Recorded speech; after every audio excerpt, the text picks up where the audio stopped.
네, 오늘도 주일 아침 주님의 전에 나오신 여러분을 환영하고 축복합니다. 또한 각 가정에서 온라인으로 예배에 참여하신 우리 성도님에게도 동일한 은혜와 축복이 있기를 소망합니다.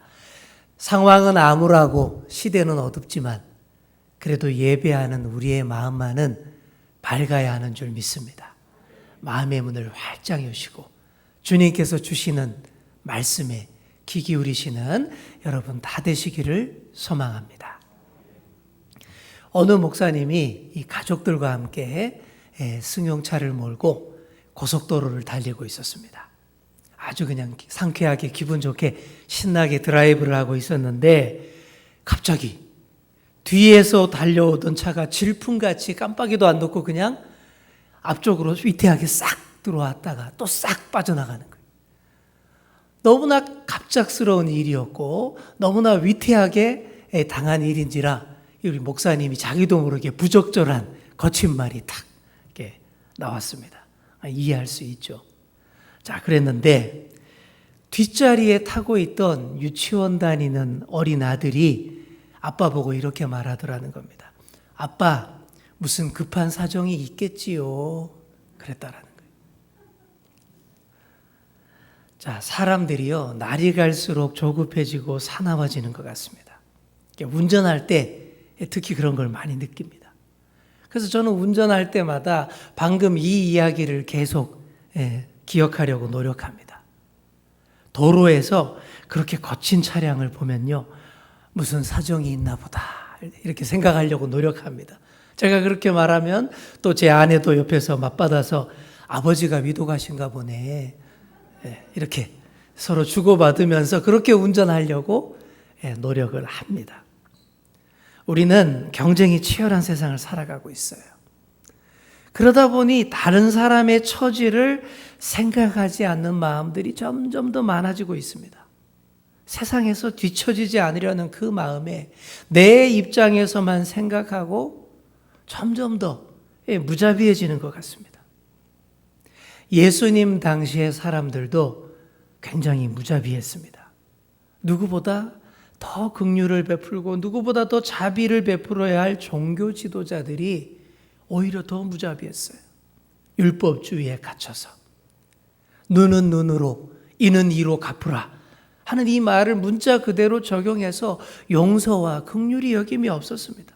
남이 어떻게 되든 나 자신만 경건한 모습으로 하나님 앞에 서면 된다라는 이런 생각, 이기주의적 신앙과 배타주의적 신앙에 갇혀서 그랬던 것이죠.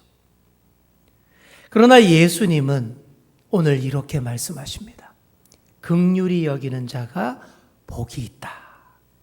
산상수훈 8복 중에서 5번째 복이 바로 이것입니다. 자, 긍휼히 여긴다라는 말 뜻부터 우리가 생각해 보겠습니다. 이 긍휼히 여긴다라는 말을 이 원어 성경에서 찾아보시면 헬라어로 엘레오스라고 적고 있습니다.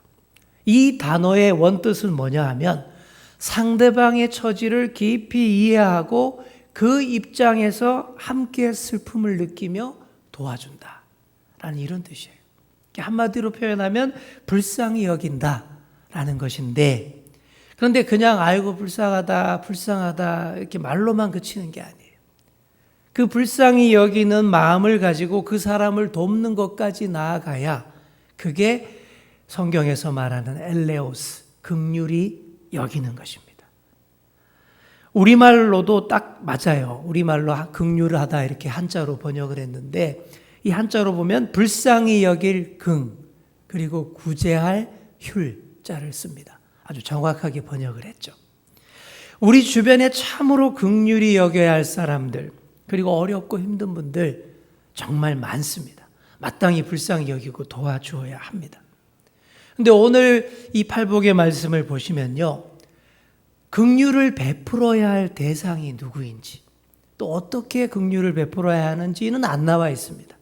그냥 짧게 간결하게 나와 있는데 구체적으로 어떤 부류의 사람들을 긍휼히 여겨야 되고 또 구체적으로 어떻게 해야 도와야 된다라는 말이 나오면 아주 좀 우리가 이해하기 쉬울 것 같은데 그게 없어요.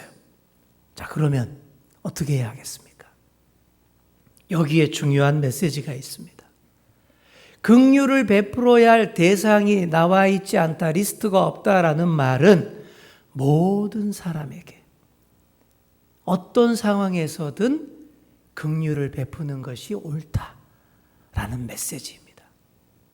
즉 보편적 긍휼을 말하는 것입니다. 우리 한번 따라해 볼까요? 보편적 긍휼. 이것이 오늘 우리가 첫 번째로 받아야 할 교훈입니다. 우리 따라해 보겠습니다. 모든 사람을 어떤 상황에서도 긍휼히 여겨야 합니다. 아멘. 예. 요즘 코로나19 사태로 인해서 사람들 사이에 이 미움과 증오, 혐오 이런 것들이 너무 팽배합니다. 인터넷 뉴스들을 보시면 어디에서 확진자가 나왔다라는 말만 나오면 무섭게 댓글들이 달립니다. 근래에는 CCC 모임, 또 부흥사 모임, 개척교회 목회자 모임 같은 종교 그룹에서도 나오는데 댓글 보기가 무섭습니다. 지난번 신천지에서 무더기로 나오고 이태원 클럽에서 막 나왔을 때에 얼마나 그들을 욕하고 혐오하고 그랬습니까? 물론 당연히 조심해야 하고 또 자기의 잘못에 대해서는 책임을 다지는 것이 맞습니다. 하지만 긍휼히 여기는 마음이 너무 없어요. 신천지가 큰 문제이지만 이만희 교주가 나쁘지 거기에 속아서 빠진 불쌍한 사람들 정말 많습니다.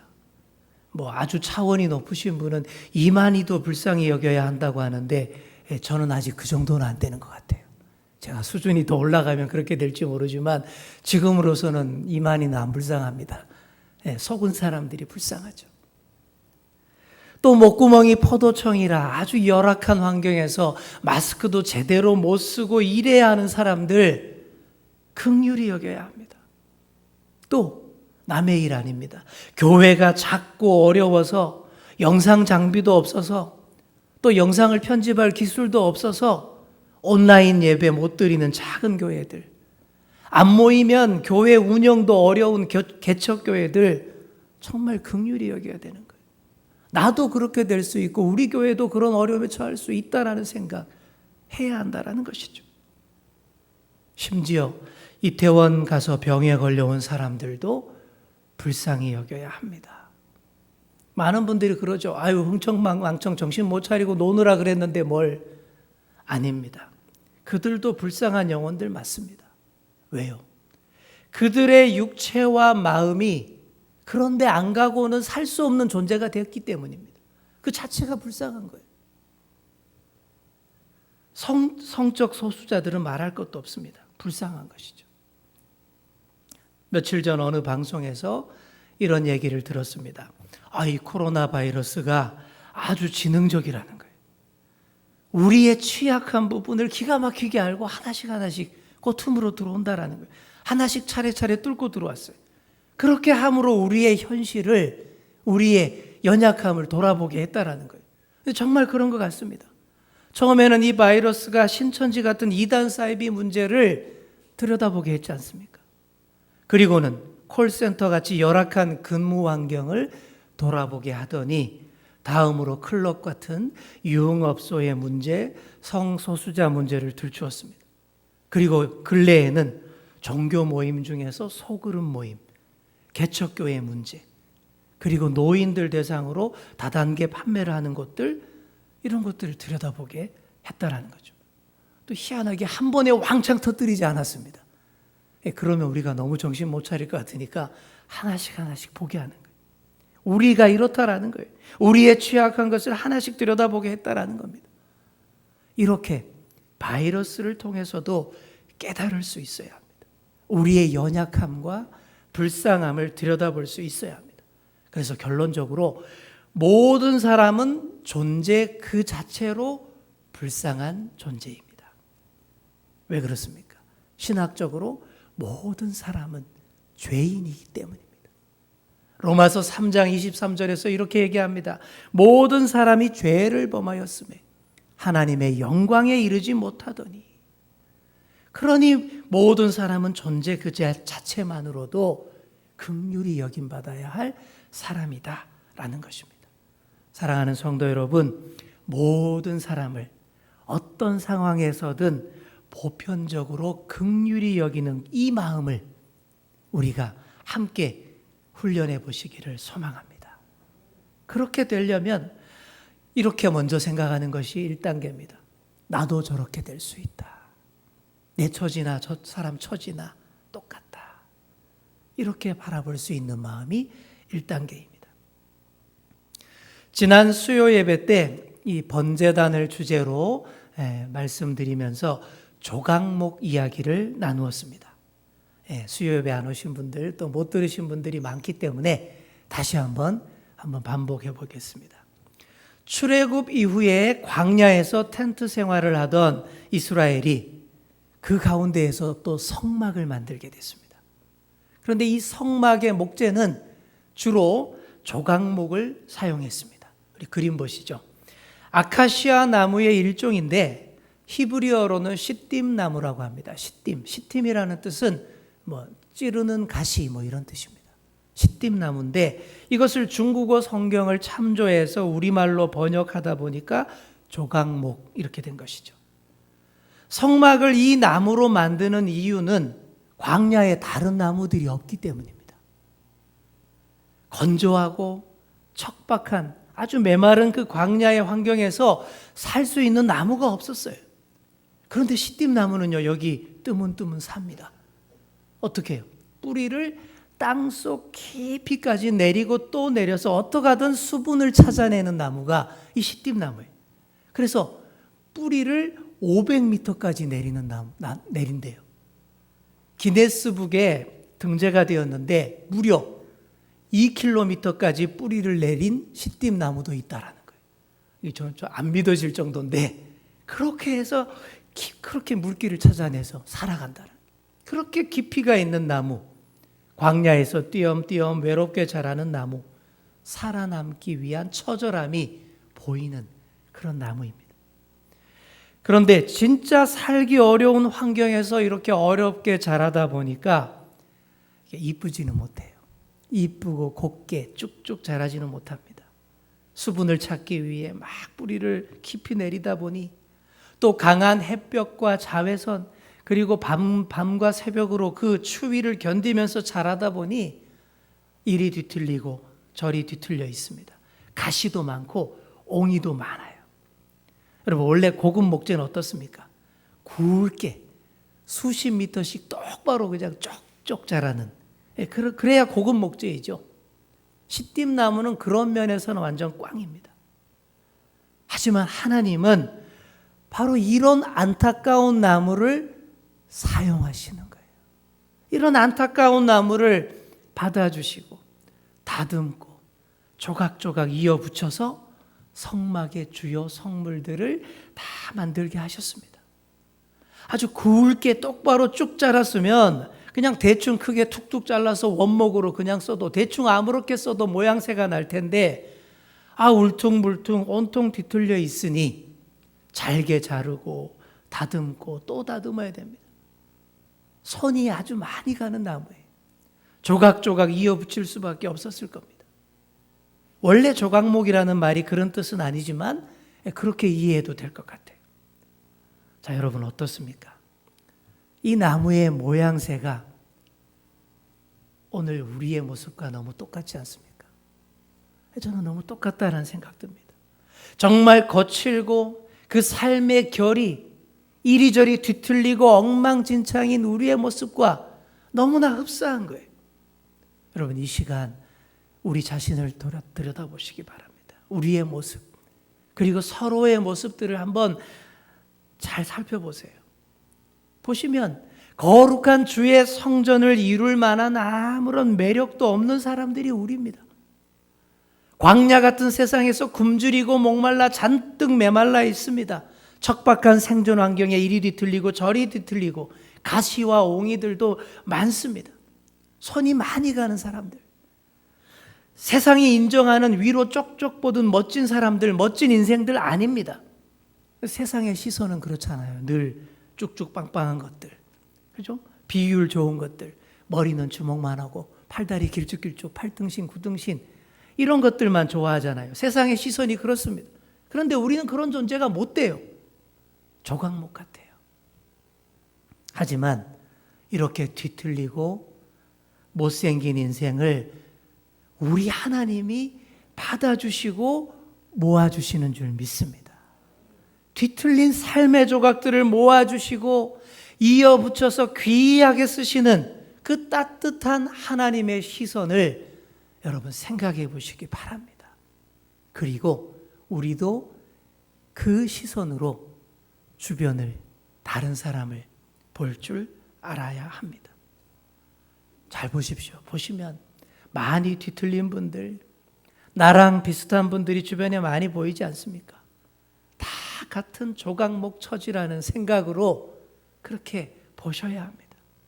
지금 이 자리에도 광야에서 띄엄띄엄 자라던 조각목들이 이렇게 한 자리에 모인 거예요. 광야에서 어렵게 버티고 견디다가 이 자리에 모인 거예요. 여러분, 이렇게 생각한다면 미워하고 혐오하는 마음보다 불쌍한 생각이 먼저 들지 않습니까? 나에게 해롭게 하고 적대적인 그런 사람에게, 상처 주는 사람에게 미움의 감정보다 불쌍한 마음이 먼저 든다면 그때부터 새로운 역사가 시작됩니다.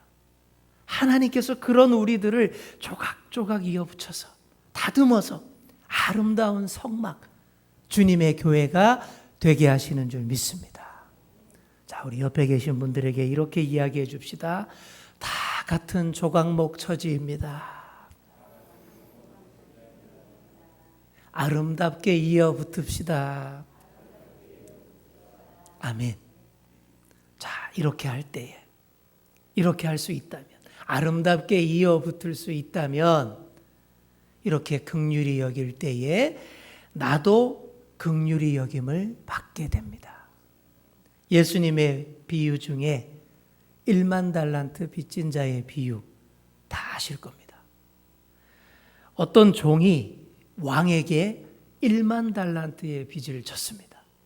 여러분, 10,000달란트 이게 얼마나 되는지 상상도 안 되시죠? 현재의 화폐 가치로 계산해 본다면 이게 몇 천억, 아니 몇 조 되는 돈입니다. 이게 한 사람이 개인적으로 갚을 수 있는 그런 수준의 돈이 아닌 거예요. 상상할 수도 없는 큰 금액이고, 그래서 상징적으로 절대 갚을 수 없는 금액이다라는 의미에서 1만 달란트 그렇게 얘기한 거예요. 처음에는 왕도 그렇게 얘기합니다. 반드시 그 빚 다 갚어. 네 전 재산과 네 아내와 네 가족들, 자식들 다 팔아서라도 갚어. 그랬어요. 그때 이 종이 어떻게 합니까? 왕 앞에 납주가 엎드립니다. 빌고 또 빕니다. 왕이 보니까 너무 불쌍한 거예요. 왕이 긍휼히 여깁니다. 그래서 어떻게 합니까? 도저히 감당 못하는 액수의 빚이기 때문에 그냥 다 탕감해 줍니다. 너무 빚이 커서 갚을 능력이 안 되니까 그냥 없애주신 거예요. 제로로 만들어준 거예요. 여러분, 이런 큰 은혜를 받았으면 어떻게 해야 됩니까? 근데 이 사람이 아주 못난 짓을 합니다. 왕궁에서 나가는 길에 자기한테 100데나리온 빌려가서 못 갚고 있는 사람을 만난 거예요. 그냥 사정도 안 봐주고 그 자리에서 바로 붙잡아다가 감옥에 넣어버립니다. 100데나리온은 요즘 돈 가치로 한다면 한 몇백만 원, 500만 원 정도 되는 돈이라고 생각하시면 됩니다. 자기는 몇 천억, 몇 조 탕감받아 놓고는 몇백만 원, 그거를 그랬다라는 것이죠. 이 말을 들은 왕이 분노합니다. 내가 그렇게 큰 은혜를 베풀었는데, 감당 못할 빚을 다 탕감해주고 새 출발할 수 있게 해주었는데 긍휼을 베풀 줄 모르는 사람이로다. 도로 붙잡아서 감옥에 집어넣습니다. 그리고는 더 엄격해집니다. 1만 달란트 다 갚을 때까지 절대 안 꺼내주겠다라고 말합니다. 그런 사람은 불쌍히 여김받을 자격이 없다라는 그런 것이죠. 여러분, 이 비유의 교훈이 무엇입니까?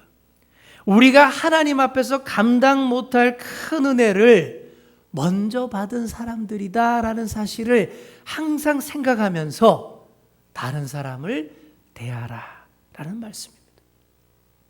죄로 말미암아 영원히 멸망당하고 죽을 수밖에 없는 우리들이었습니다. 그런 우리를 불쌍히 여기셔서 예수님을 통해서 죄의 문제를 완전히 해결해 주셨습니다. 그 받은 은혜가 1만 달란트 탕감 받은 것과 똑같아요. 도저히 갚을 길 없는 은혜를 우리가 먼저 다 받은 겁니다. 그러면 어떻게 해야 합니까? 나가서 은혜 받은 자답게 하는 것이 맞습니다. 다른 사람들을 긍휼히 여겨야죠. 근데 전혀 그렇게 하지 않으니 이런 똑같은 무자비함을 맛보게 된 것입니다. 사랑하는 성도 여러분, 다른 사람을 긍휼히 여길 때에 나도 똑같이 긍휼히 여김 받게 됩니다. 이것이 긍휼히 여기는 자가 받을 복입니다. 아유, 그게 무슨 복이에요? 이렇게 생각하실 수 있어요. 근데 굉장히 중요한 복이 맞습니다. 현대인들은요, 몹쓸 고질병 때문에 이 복을 잘 못 받습니다. 현대인들의 고질병, 이런 병입니다. 내가 뭐 어때서 병. 내가 이런 사람이야 병. 다들 지금 이런 병에 걸려 있어서 불쌍히 여김 받는 것을 아주 싫어합니다. 내가 뭐 어때서 그렇게 불쌍하게 본다 그래? 왜 그렇게 쳐다봐? 이러다 보니까 현대인들이 점점 더 불쌍해지는 거예요. 아닙니다. 하나님이 우리를 불쌍하게 보시지 않으면 영원히 끝장나는 거예요. 또 사람들에게서 불쌍히 여김 못 받아보세요. 무자비한 대우 받아보세요. 이 험한 세상에서 살 길이 없습니다. 그래서 현대인들이 극단적 선택을 하는 사람들이 점점 많아지는 거예요. 긍휼히 여김 받는 것, 정말 우리에게 꼭 필요한 기본권이며 소중한 복입니다. 우리 한번 따라해 보겠습니다. 긍휼히 여김 받는 것, 꼭 필요한 기본권이고 소중한 복입니다. 복입니다. 조각목 같은 우리가 주님 앞에 나올 때, 우리 그림 보시죠? 주님이 그런 우리들을 받아주시고 이어붙여 주신다고 했습니다. 그리고 또 뭘 하시냐 하면 그 위에다가 노스로 입혀주시고 금으로 입혀주십니다.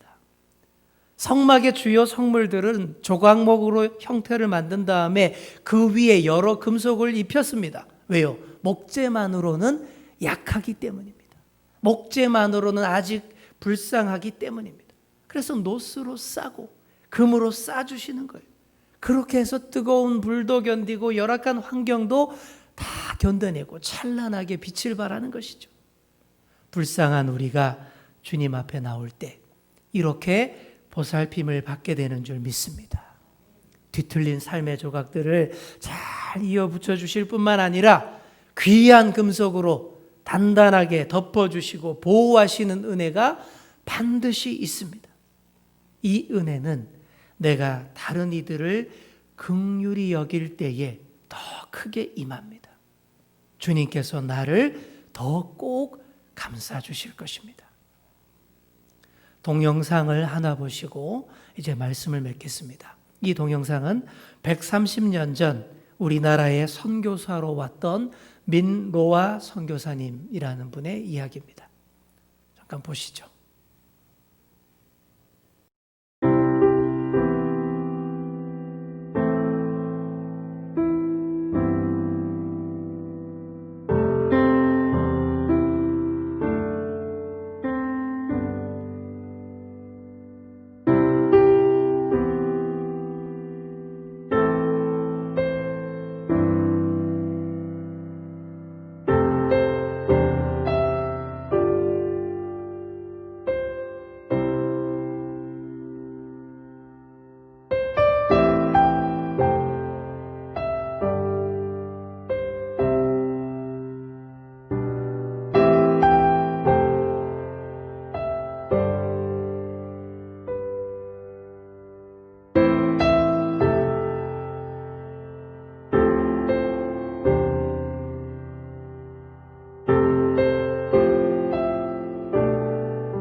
어떻습니까?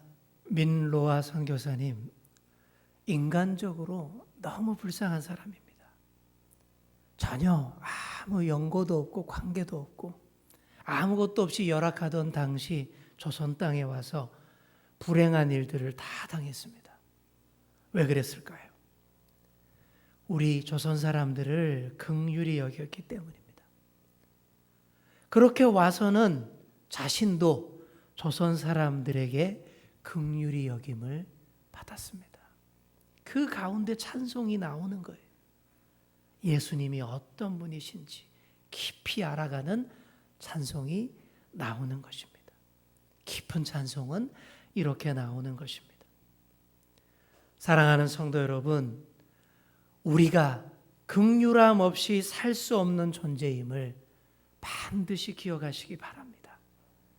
모두가 서로가 서로에게 긍휼히 여기는 삶을 살아서 하나님으로부터 긍휼히 여김을 먼저 받으시고 또 모두에게서 긍휼히 여김을 받으시며 살아가시는 그런 저와 여러분 다 되시기를 간절히 축원합니다. 기도하겠습니다. 사랑의 주님, 오늘도 우리를 예배의 자리로 불러주시고 하나님 말씀 듣게 하시니 감사합니다. 오늘 주신 말씀을 가슴에 깊이 새기며 진정으로 긍휼히 여기고 긍휼히 여김받는 삶 살게 하여 주옵소서. 광야같이 험한 세상을 살아가는 우리 모두가 똑같이 불쌍한 존재임을 기억합니다. 하나님 앞에서 똑같은 죄인이며 예수 그리스도의 은혜 없이는 살 길이 없는 존재임을 다시 한번 되새깁니다. 뒤틀리고 메마른 우리의 존재를 주님 앞에 내어놓으니 주님께서 받아주시고 모아주시고 뒤틀린 심령들과 함께 연합하게 하여 주옵소서. 함께 모여 아름다운 교회를 세워나가게 하시고 예수님이 누구신지 어떤 분이신지 한 마음으로 찬양하는 교회 되게 하여 주옵소서. 감사드리며 예수님의 이름으로 기도하옵나이다. 아멘.